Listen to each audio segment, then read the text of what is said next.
লিটন মুস্তাফিজদের এমন বুনো উল্লাস, এবার থ্রো করছেন তাইজুল।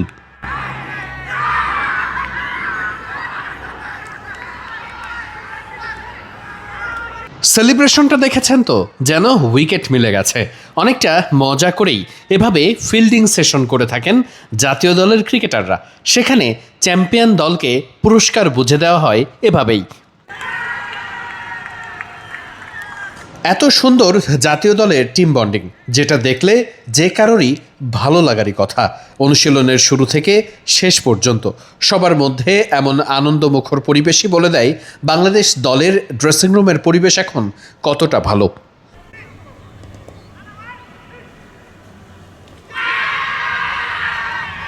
ডিরেক্ট থ্রোতে স্টাম্প ভেঙেছেন নাহিদ রানা, আর তাতেই মুস্তাফিজুর রহমান, লিটন কুমার দাসদের এমন বুনো উল্লাস বলেই দেয় একটা ফিল্ডিং সেশনও কতটা মজা করে তারা করতে পারেন। এই চিত্রটাই দেখুন, লিটন দাস কতটা অ্যাক্টিভ, পেছনে আছেন মুস্তাফিজুর রহমান। কোচের সঙ্গে দফা রফা দুটো দল ভাগ করে তাদের মধ্যে প্রতিযোগিতা, কোন দল কতটা ভালো ফিল্ডিং করতে পারে।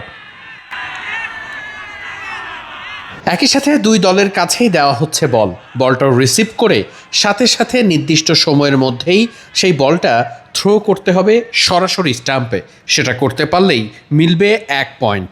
এভাবেই শেষ পর্যন্ত যে দল বিজয়ী হবে তাদেরকেই দেওয়া হবে বোনাসের টাকা। অস্ট্রেলিয়ার বিপক্ষে বাংলাদেশ দলের প্রথমবারের অনুশীলন, যেখানে খুব বড় গুরুত্ব দেওয়া হয়েছে ফিল্ডিং সেশনটাকে। শুরুতেই লম্বা সময় ধরেই ফিল্ডিংয়ের কাজ করেছেন ক্রিকেটাররা, যেখানে হাই ক্যাচ আর লং ক্যাচের পাশাপাশি ক্রিকেটারদের শুরুতে এমন একটা সেশন ছিল যেখানে নিজেদের মধ্যে টিম বন্ডিংটা আরও সুন্দর করার পাশাপাশি অনুশীলনের শুরুতেই সবাই বেশ মজা করতে পারেন।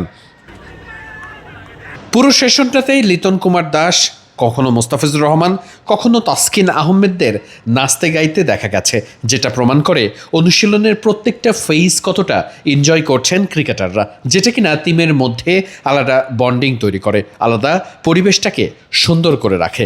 সব কিছু মিলিয়ে একটা সুখী পরিবার বাংলাদেশ দল, সেটার একটা বার্তা পাওয়া যায় এমন অনুশীলনে।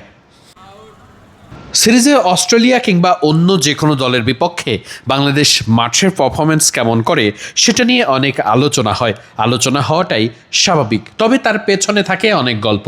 টিমের মধ্যে কেমন বন্ডিং আছে, কিভাবে সবাই একসাথে কাজ করছেন, সেগুলোই একটা দলকে পরবর্তীতে ভালো করতে সহায়তা করে। বর্তমানে বাংলাদেশ দলের মধ্যে সেটাই সবথেকে বড় উপলক্ষ।